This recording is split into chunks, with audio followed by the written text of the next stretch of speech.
Living in upstate New York, I often get asked, how do we grow food for the winter? And people ask us if we have some way of extending our growing season through the cold winter months, which for us is pretty much November through May.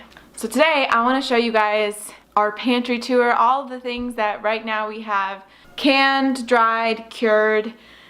So without further ado, here is our pantry tour.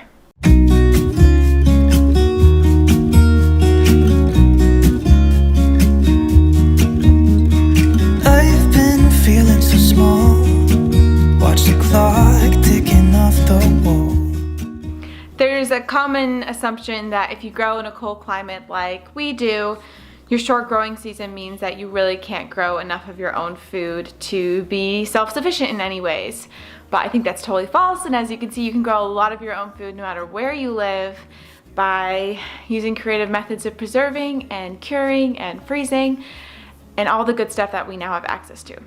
Now normally we don't have all of our canned goods up here on the kitchen counter, or else we'd have no counter space. So we brought them up from the basement to the kitchen to show you guys what we preserved over the summer and fall.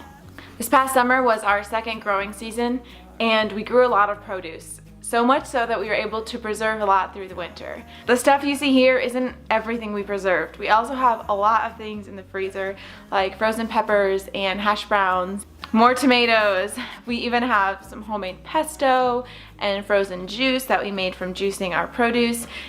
And then downstairs we also have a few buckets of potatoes ready to cook whenever we are in the mood for potatoes, which is pretty much all the time. I'm gonna start by showing you guys what we have cured that we're going to be needing to eat over the next couple months. And then I'll show you the canned goods that we have about a year to eat, and some of the dried things that I used our wonderful dehydrator to help me with.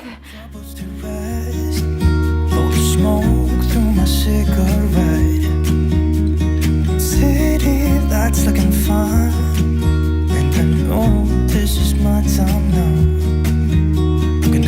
Myself, or I could be someone else. No one's stopping me now.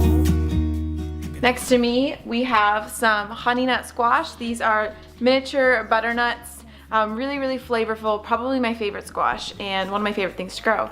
These are actually gonna go bad pretty soon, and they're already softening, so we're gonna go ahead and cook those up this week. We also have these pumpkins. We have 1, 2, 3, 4 of these blue-green pumpkins. I haven't actually eaten these yet, but they're supposed to have a really delicious flavor, and I'm hoping to make lots of yummy pumpkin soups with them. They seem to be cured really well and should store quite a bit longer. Buttercup squash. Buttercup squash is kind of like a cross between a butternut and a potato. Pie pumpkins and a more medium-sized pumpkin. A handful of spaghetti squash. I'm actually going to be making spaghetti squash for dinner tonight with our homemade pesto. And some more pumpkins. Now this is our onion stores for the year. This is after we used a lot of onions to make salsa and tomato sauces and vegetable broth and all kinds of other things, and we've been using them for the past 6 months. So you can see we have a fair amount of onions left, well over 100, and this should last us all the way through the winter. Got more pumpkins because I didn't have room on that side, and some more spaghetti squash and pumpkins over here too. So let's go ahead and we'll move on over to the canned goods. I wanna drive a faster car. Nothing can break me. Nothing can break me. Try not to hold me down. Canning is a ton of work, and it's super time consuming, and every year I'm about ready to be done with it by the time that fall rolls around. But I did get quite a bit done this year by myself while working full-time and taking classes in the evening, pretty much constantly canning on the weekends. So I'll show you guys what we have here. Quite a bit of it was done for the first time this year. We hadn't done it before, and we have a lot to put us through the next few months. Most of our canned goods were done through a process called hot water bath canning, which doesn't actually involve pressurizing. Instead, it heats up the jar for a certain amount of minutes in boiling water, and that kills all the bad bacteria, and then when you get the good seal from the lid, it doesn't let in any bacteria while it's stored. We have some straight ground cherry jam. This stuff is so good. Takes a lot of ground cherries to make though. 2 jars left of maple syrup for the year. We made maple syrup last March, and we'll be making it again in just a couple months. So it almost got us through the entire year. I've got a whole row of crushed tomatoes, a row of spicy relish and bread and butter pickles, another row of bread and butter pickles because we had so many cucumbers all at once. This row right here is all vegetable broth. So actually, we made our own vegetable broth. We made 7 quarts of vegetable broth, and you can actually use this in replace of oil as well as to make all kinds of other things. By far more than anything else, we just have tons of tomato products. I have 8 quarts of spaghetti sauce, about 10 quarts of roasted tomato sauce, which can be used for soup, sauce, or salsa. And I even made tomato paste. I have a video about this if you're interested in how I did this. And I made tomato paste specifically to make homemade ketchup to go with our homegrown potatoes in the form of hash browns and french fries and home fries and all the yummy things you can make potatoes with. This year I grew tomatillos for the first time for the sole purpose of making salsa verde. So I made about 6 quarts of salsa verde, and it's so good. You can put it on anything. It's so sweet from the natural sweetness of tomatillos, and you can add lots of heat and saltiness, and it's just, I totally recommend growing tomatillos to make some homemade salsa verde.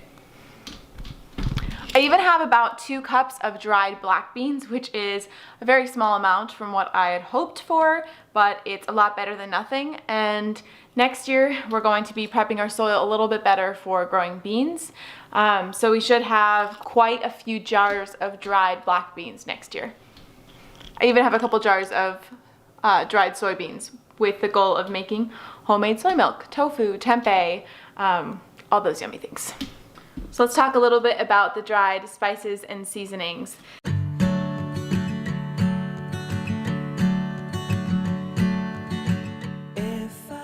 I have a big jar of lemon balm that I'm planning to use for making herbal teas. A jar of tomato powder. I use the discarded skins and seeds from coring tomatoes through making sauces and tomato paste and things like that. And so I took the seeds and the skins and I dehydrated them, and then I turned them into a delicious powder that can add a lot of flavor as well as nutrient density to foods.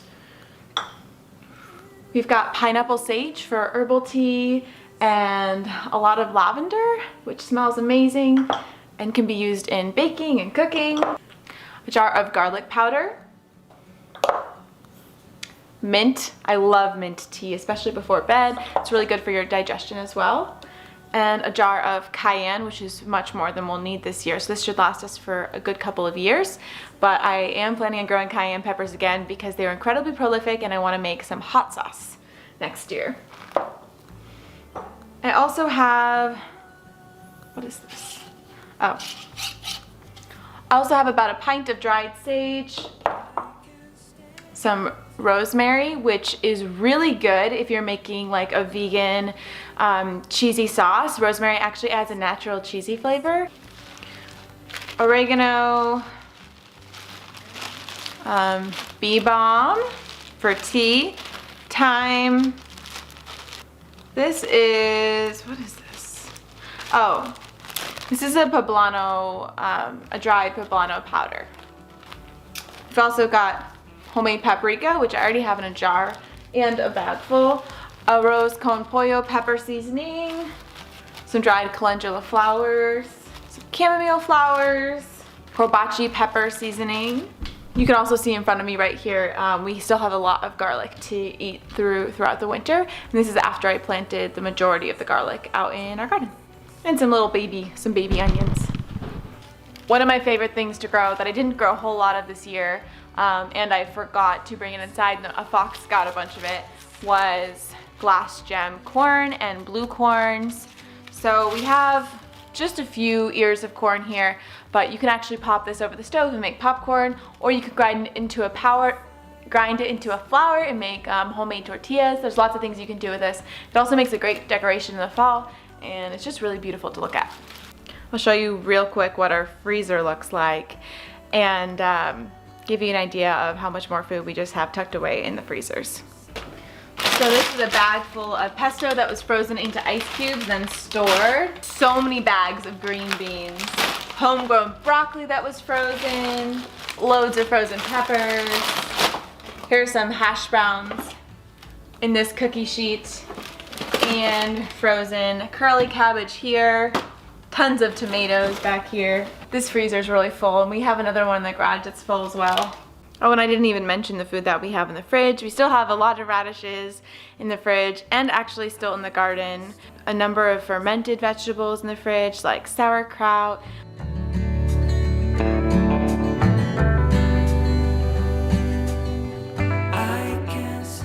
So all these jars up here are fermented foods or foods that we've already opened, just haven't finished yet. The big jar of fermented pickles back there. A container full of French breakfast radishes and a bag full of watermelon radishes. Here's some sauerkraut made from purple cabbage, and I have another jar from some green cabbage. You can see we still have cabbage heads in the fridge here. Here's a nice big head of cabbage and a very good sized Calibos cabbage. There's our pantry tour, and hopefully next year will be even bigger. Although this was quite a bit of work, and I can't really anticipate having time to do even more than what we did back here. But it certainly does feed us through the winter. Not completely, of course, but probably between 40 and 50% of the types of things we're buying at the store, especially when you add in the potatoes we have downstairs, the onions, the garlic, the squash, all the frozen greens and frozen peppers and canned goods. It really goes a long way. And that's after we ate probably 80% of our meals from the garden all the way through the summer. So it makes a big dent in our budget. It's super amazing for our health, and it's incredibly empowering to grow your own food.